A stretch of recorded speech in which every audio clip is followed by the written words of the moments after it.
Vous écoutez le quiz, issu de l'épisode S910 du podcast Faut pas pousser les ISO, diffusé le jeudi 14 novembre 2024.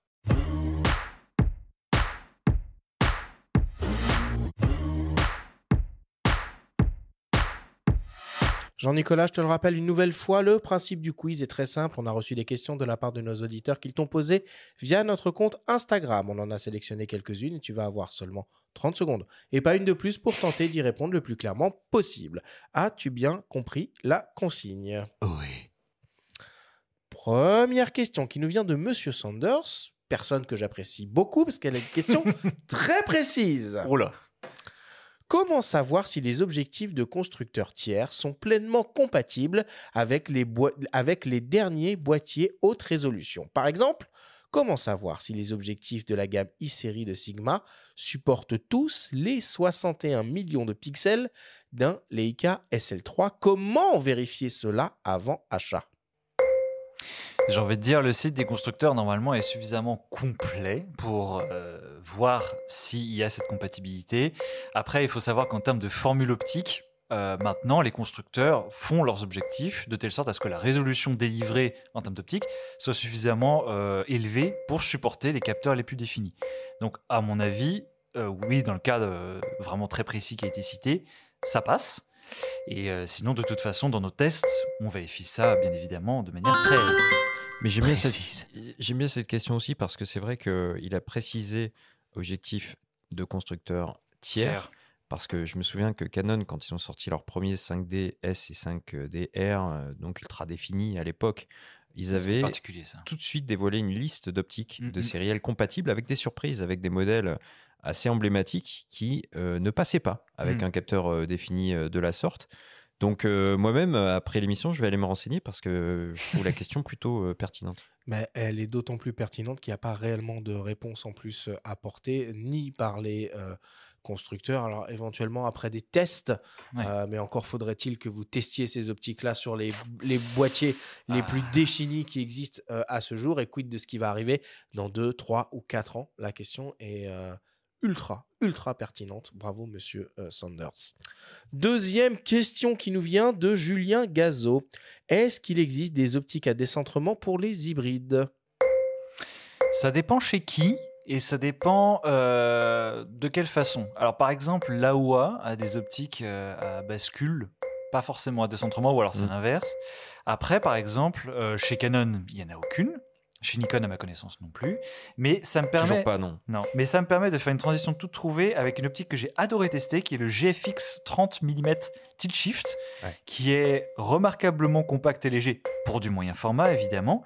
Mais oui, ça existe et c'est assez génial. Et je pense que ça va être un argument peut-être pour beaucoup aussi le passage au GFX pour des gens qui font peut-être de l'archi ou des trucs très spécifiques et qui pour l'instant sont absents des gammes, notamment chez Canon, Nikon, mais Sony également. Il va falloir qu'ils se réveillent un petit peu. Alors, je veux bien admettre que ça soit de la niche, de la niche, de la niche, de la niche, mais historiquement et traditionnellement, il y a toujours eu, en tout cas chez Canon et Nikon, des optiques et plusieurs focales à bascule et décentrement qui étaient proposées pour le système réflexe. Du 17 mm f4 notamment. Ou alors, est-ce qu'on estime du côté de chez ces constructeurs que la niche est telle que on va pouvoir finalement les utiliser, les versions EF ou AFS avec des bacs de conversion et que ça suffira. Ça me paraît difficile comme raisonnement. Ça. Oui, et puis surtout, il y a un dynamisme aussi justement du côté des optiques tierces avec Laowa, il me semble, qui a lancé un zoom tilt shift là, il n'y a pas longtemps. Alors, et bon, il est lancé, spécifique. Pas vraiment lancé cette optique-là. mais c'est quand même très étonnant à voir là, ce Laowa CF1224 f5.6.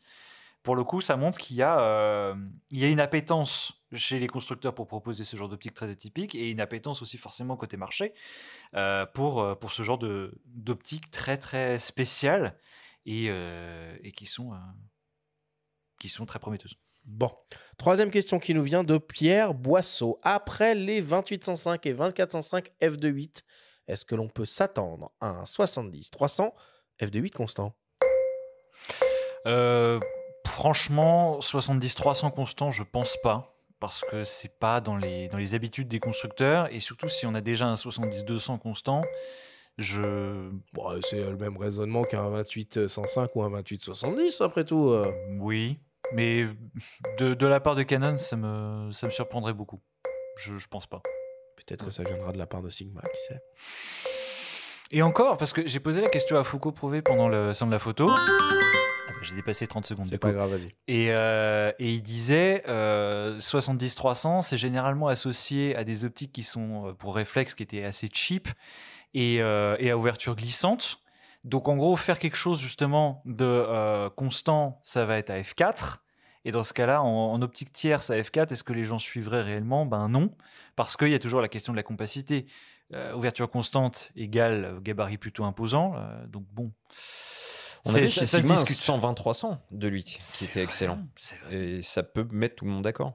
Effectivement, un jour peut-être. 4e question, on retrouve Monsieur Sanders pour cette 4e question. Est-ce possible d'obtenir le même look avec un Lumix Leica 3500 f2.8 qu'avec un plein format 70-200 mm f2.8 ? Autrement dit, est-ce qu'on peut matcher du micro 4/3 avec du full frame en termes de look optique ? C'est compliqué comme question parce qu'on n'est pas du tout sur les mêmes tailles de capteurs. Donc forcément, si on compare les ouvertures, j'ai envie de dire c'est pas tout à fait la même chose. Les mauvaises langues diraient qu'un 2.8 en micro 4/3 est égal à un f4 en plein format. Donc oui, en termes d'angle de champ, on va avoir un peu la même chose. Mais par contre, en termes d'ouverture, bon... Non, si on a même distance, la réponse est non. Je pense qu'il parle un peu de signature, en fait. De signature oui, je comprends visuelle. Comme ça. De look. Et est-ce que finalement, une optique micro-4/3 siglée Leica va rendre de la même manière ? Je pense qu'il parle du nouveau 70-200 mm f2.8 Leica, parce qu'a priori, il a un SL3, ce monsieur. Est-ce qu'elles ont la même signature ? Je ne suis pas sûr. Je suis vraiment pas sûr. 5e question qui nous vient de Clarisse Rebaud. Est-ce qu'il faut désormais considérer les constructeurs d'optiques chinois comme des constructeurs sérieux par rapport aux constructeurs natifs et tierces traditionnels ? Par rapport aux constructeurs natifs, bon, il y a encore un petit gap en termes de qualité optique et d'autofocus qui est à franchir. Néanmoins, par rapport à d'autres optiques tierces, je trouve que certaines propositions les plus récentes de chez, par exemple, Seven Artisan, TT Artisan, mais surtout Laowa, sont particulièrement pertinentes. Donc, effectivement, il faut les considérer avec un intérêt assez prononcé. Et on aurait tort de les écarter sous prétexte que c'est seulement, entre guillemets, des optiques chinoises. Ouais, Sigma et Tamron, on les met dans les constructeurs traditionnels aussi. Hein. Ouais. On est d'accord, il reste quand même un gap. Oui. Et enfin, pour terminer, une question de mes soins, une question qui tue.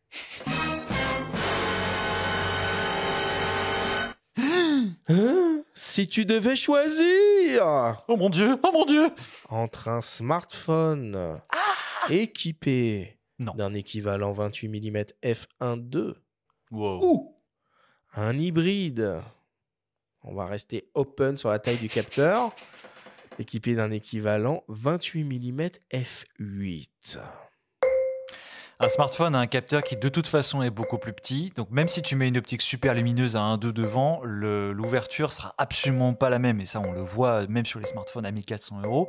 Le rendu d'image en termes d'ouverture, pour écarter ça directement, sera pas le même, et de toute façon, un smartphone aussi performant soit-il, n'a pas le même rendu d'image, surtout quand on zoome, surtout quand on regarde sur ordinateur, par rapport à un vrai boîtier. Même si... Ça va mieux en le disant. Ouais, c'est ça va mieux en le disant. Alors, il est vrai qu'on a des smartphones avec un capteur 1 pouce qui se défendent super bien, notamment sur de la photo de rue. Néanmoins, je suis désolé, mais un compact expert, même à petit capteur, demeure d'une grande pertinence. Par exemple aussi, vous avez les capteurs... Vous avez aussi des compacts experts à capteur type 1 pouce, mais vous avez un zoom dessus, par exemple 28-200. Et ça reste infiniment plus pertinent d'un point de vue optique que les optiques dites secondaires, qui sont des focales fixes associées avec leur propre capteur, qui est généralement beaucoup moins bon que le capteur principal sur un smartphone. Vous avez aussi les compacts à capteur APS-C, donc évidemment les Fujifilm X100 ou les GR de chez Ricoh. Tout ça, par exemple, pour de la photo de rue, c'est absolument génial. Et je parle même pas, bien évidemment, d'un Leica Q3 avec son optique 28 mm qui est le boîtier que j'ai eu le plus de mal à rendre tout court. Ce truc est génial et aucun smartphone ne peut lui arriver à la cheville de toute manière. Après, c'est vrai que le budget n'est pas le même. Mais j'ai envie de dire, entre mettre 1 400 € pour un smartphone et mettre 1 400 € pour à la fois un smartphone plus entrée de gamme, plus un boîtier inoptique, franchement, la deuxième solution est la plus rationnelle. Parce que même en mettant un budget délirant dans un smartphone, vous n'aurez jamais la même qualité d'image qu'avec un vrai boîtier et une vraie optique. So be it. Et ça vaut pour les GR.